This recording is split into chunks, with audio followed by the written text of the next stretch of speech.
I'd like to first of all talk about the causes of the present crisis, and I'd like to speculate on where this is all headed. Now, with regard to the causes, it's very important to understand that who caused this situation is of tremendous importance because it involves assigning blame. Uh, you really have two choices here. You can argue that the West, and especially the United States, caused the crisis, or you can argue that the Russians caused the crisis. But that means that whoever you argue caused the crisis is responsible for this disaster. And it is important to understand that this is a disaster. Uh, Ukraine has lost Crimea. It's, in my opinion, going to lose the Donbass. And the only interesting question to me at this point is whether it's also going to lose more territory in the eastern part of its country. Uh, Furthermore, Ukraine's economy is wrecked. Its cities are in the process of being wrecked. The international economy is going to be badly affected by these events as they go on. This is going to have terrible consequences, I think, for the Democrats in the fall. Furthermore, it makes it difficult for the United States to pivot out of Europe and pivot to China, where there is a potential threat, which is China. Furthermore, we're driving the Russians into the arms of the Chinese, which makes no sense at all. And all at the same time, we're making Eastern Europe a very unstable region, and therefore forcing us to, if anything, up the ante there. So this is a disastrous situation. So the question of who caused it and who bears the blame really matters. Now, the conventional wisdom in the United States and in the West more generally is that the Russians are responsible for this. And in particular, Vladimir Putin is responsible. As I'm sure almost all of you know, I don't buy this argument at all, and I haven't bought it for a long time. In my opinion, the West bears primary responsibility for what is happening today. And it was largely a result of a decision in April 2006 to make Ukraine and to make Georgia a part of NATO. We were going to integrate Ukraine into NATO come hell or high water. Now, the Russians said at the time that this is categorically unacceptable. The Russians made it clear that they had swallowed the first two tranches of NATO expansion, the 99 expansion and the 2004 expansion, but Georgia and Ukraine were not going to become part of NATO. They were drawing a line in the sand. They said this is an existential threat to us. And indeed, in August of that year, of course, August 2008, you had a war involving the Russians and the Georgians over the whole issue of whether or not Georgia would become part of NATO. Now, it's important to understand that when we talk about Western policy and we focus on NATO and expansion of NATO into Ukraine, that actually Western policy had three prongs to it. The core prong was definitely integrating Ukraine into NATO, but the other two prongs were integrating Ukraine into the European Union and turning Ukraine into a pro-Western liberal democracy, in effect, putting in place the Orange Revolution. And these three prongs of the strategy were all designed to make Ukraine a pro-Western country, a country in the West orbit sitting on Russia's border. And again, the Russians made it unequivocally clear at the time that this was not going to happen. Now, the first crisis broke out in February 2014. The way I like to think about this is that you had a major crisis in February 2014, broke out that date. Then you had a major crisis breaking out in December of last year, that's December 2021, and on February 24th of this year, the war started. Now, what about this crisis in February of 2014, February 22nd to be exact? It was precipitated in large part by a coup that was supported by the United States that took place in Ukraine and resulted in a pro-Russian leader, President Yanukovych, being overthrown and being replaced by a pro-American prime minister. The Russians found this intolerable. At the same time, they were debating with the West and with the Ukrainians over EU expansion. And always in the background at that point in time was NATO expansion. This blew up, and it had two consequences. One is that the Russians, in effect, took Crimea away from Ukraine for themselves. They had no intention of ever letting Sevastopol become a NATO. And the second thing that happened is that the Russians helped foster a civil war in eastern Ukraine. And of course, that civil war festered well after 2014. But the crisis really blew up in 2014. Then, starting about mid-year, and really heating up at the end of last year, I would say in December 2021, was a second major crisis. And the question is, what caused this crisis? And in my opinion, it was caused largely by the fact that Ukraine was becoming a de facto member of NATO. It's commonplace in the West, especially in Washington these days, to say that Russia had nothing to fear regarding Ukraine becoming part of NATO. And Russia had nothing to fear because NATO was doing nothing to move forward Ukraine's incorporation into NATO. I think in a de jure sense, that's absolutely correct. But in a de facto way, that's wrong. What we were doing was we were arming the Ukrainians. And you want to remember, it's President Trump in December of 2017, who was under great pressure, who decided to arm the Ukrainians. So we were arming the Ukrainians, we were training the Ukrainians, and we were forming ever closer diplomatic ties with the Ukrainians. And this spooked the Russians. It especially spooked the Russians in the summer of last year when the Ukrainian military used drones against Russian forces in the Donbass region. It especially spooked the Russians last summer when the British drove a destroyer through territorial waters, Russian territorial waters in the Black Sea. It especially spooked the Russians in November when we were flying bombers within 13 miles of the Russian coast. So all these events, coupled with this de facto bringing of Ukraine into NATO, pushed the Russians to what Sergei Lavrov said was the boiling point. You know, Lavrov was asked in January why the Russians had reached this point and why we were in the midst of a crisis. And he said, Lavrov said in January, we had reached our boiling point. First expansion of NATO, second expansion of NATO, and then all of these events associated with Ukraine. The Russians had had it.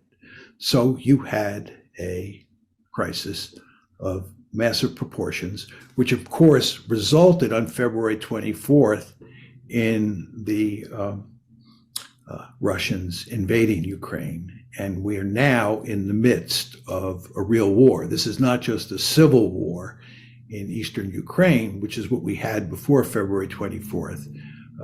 We now have a real war. So this brings us to the question of what is the conventional wisdom on this subject, and how do I think about the opposing argument?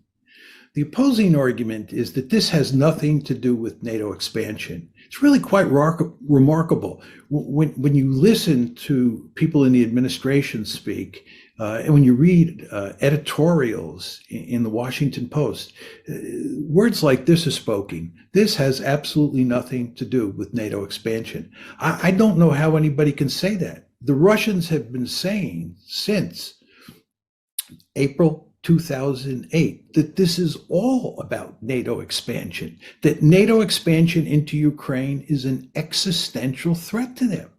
But Americans simply refuse to believe that. Not all Americans, but many Americans, and certainly the policy elite in this country.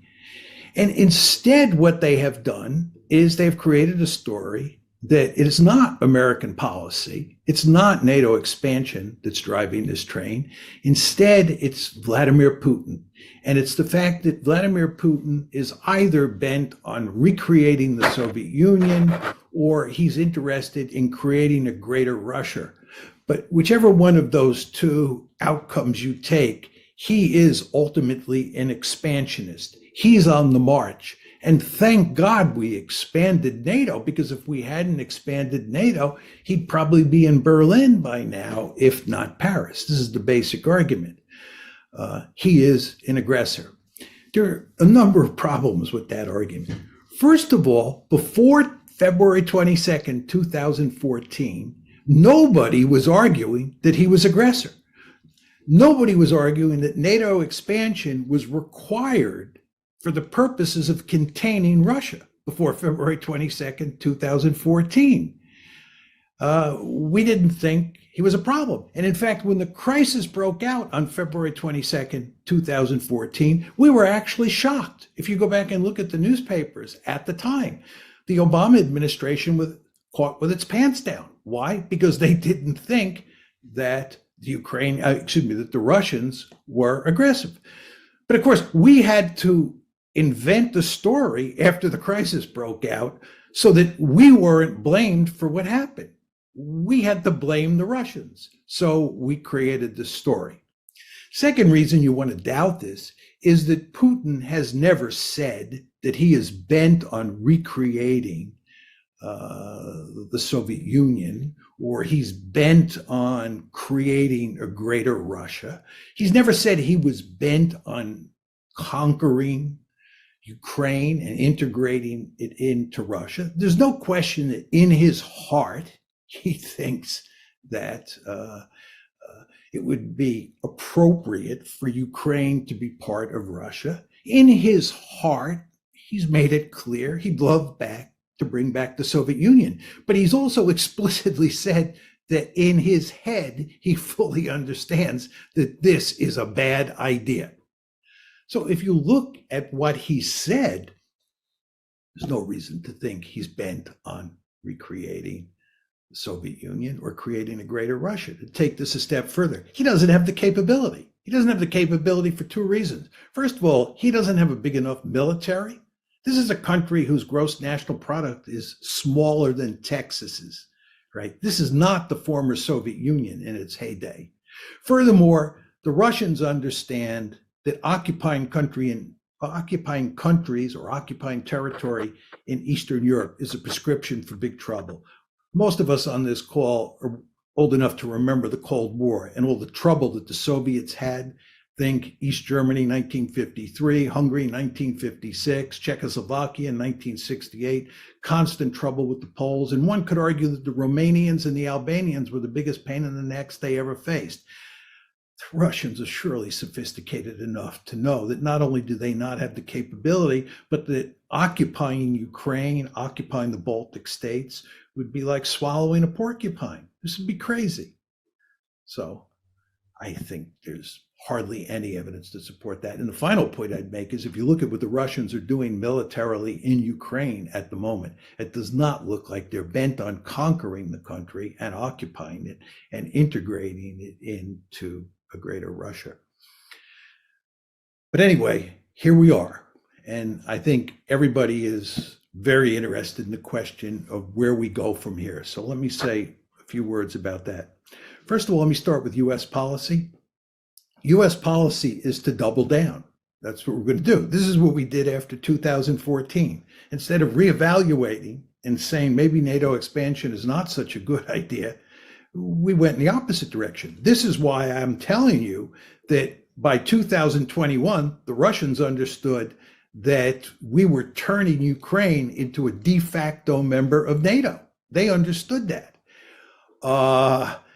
So what we did after 2014 is double down, and what we're going to do now and what we're doing now is doubling down. And what does that mean?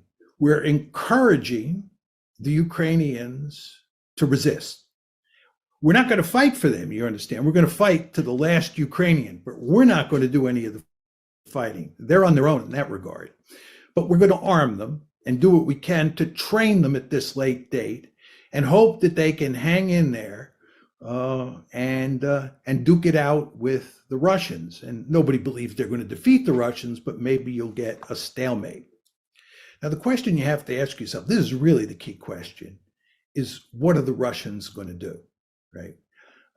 It seems to me that a lot of people in the West think that if the Ukrainians provide enough resistance, the Russians will roll over and play dead. Or maybe Vladimir Putin will throw his hands up, he'll surrender, he'll say, this was all a bad idea, I regret doing it. Or maybe there'll be a coup in Moscow, he'll be overthrown, and they'll bring in leaders who will work out a deal with us, and Ukraine will live happily ever after, we will live happily ever after, and the Russians will be chastened. I've spent my entire adult life studying great power politics. I know a lot about great power politics. This is not the way the world works, and it is certainly not the way the Russians work. You want to understand, going back to what I said about the April 2008 decision, the Russians said at the time, this is an existential threat. This is an existential threat, right?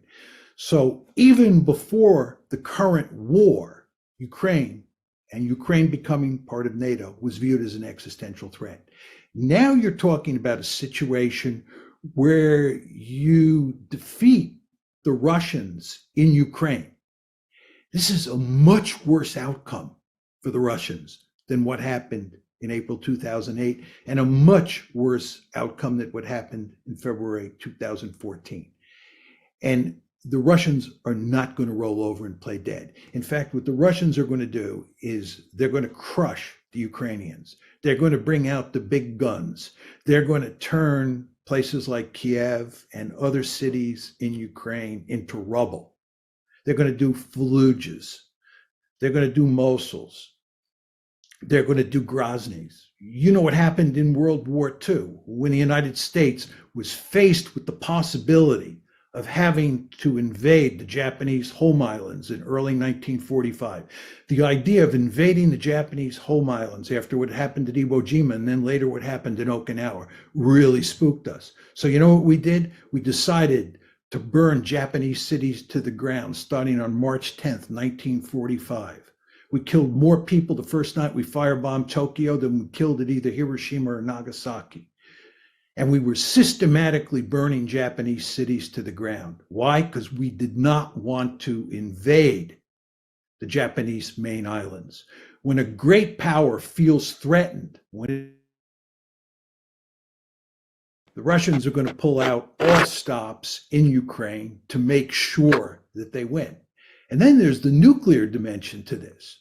The Russians have already put their nuclear weapons on high alert. This is a really significant development because what they were doing was sending us a very powerful signal as to how seriously they take this crisis and what's going on.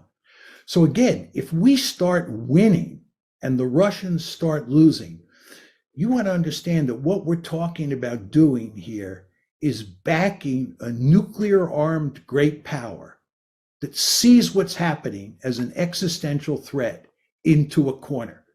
This is really dangerous. Go back to the Cuban Missile Crisis. I don't think that what happened in the Cuban Missile Crisis was as threatening to us as this situation is to the Russians. But if you go back and look at how American decision makers thought at the time, they were scared stiff. They thought that Soviet missiles in Cuba was an existential threat. And they were willing, many of Kennedy's advisors, to use our nuclear arsenal against the Soviet Union. That's how serious great powers get when they think they face existential threats. So in my opinion, we are in a very dangerous situation. I think the likelihood of nuclear war is very small, but the likelihood doesn't have to be high for me to be really scared because of the consequences associated with nuclear use. So we better be extremely careful here regarding what we do in terms of pushing the Russians into the corner. But again, I'm not sure that's going to happen, because I think what's going to happen here is that in a competition between us and the Russians will win. Now you're saying to yourself, why is he saying that? I think that if you think about this, you want to think about who has the greater resolve, right? Who really cares more about this situation, the Russians or the Americans? The Americans do not care that much about Ukraine. The Americans have made it clear they are not even willing to fight and die for Ukraine. So it's not that important to us. For the Russians, they have made it clear it's an existential threat. So the balance of resolve, I believe, favors them. So as we walk up the escalation ladder moving forward, my guess, and it's just my guess, is that the Russians will prevail, not the Americans, and the Russians will prevail because the balance of resolve favors them. Now, the question is, who loses this war? I think it doesn't matter much to the United States if we lose in the sense that the Russians prevail in Ukraine. I think the real losers in this war are the Ukrainians. And I think what's happened here is we have led the Ukrainians down the primrose path. We have pushed very hard to encourage the Ukrainians to want to become part of NATO. We have pushed very hard to make them part of NATO. We have pushed very hard to make them a Western bulwark on Russia's borders, despite the fact the Russians made it clear that this was unacceptable to them. We, in effect, and here I'm talking about the West, we took a stick and we poked the bear in the eye. And as you all know, if you take a stick and you poke a bear in the eye, that bear is probably not going to smile and laugh at what you're doing. That bear is probably going to fight back. And that's exactly what's happening here. And that bear is going to tear apart Ukraine. That bear is in the process of tearing apart Ukraine. And again, we go back to where we started. Who bears responsibility for this? Do the Russians bear responsibility for this? I don't think so. There's no question the Russians are doing the dirty work. I don't want to make light of that fact. But the question is, what caused the Russians to do this? And in my opinion, the answer is very simple: the United States of America. Thank you.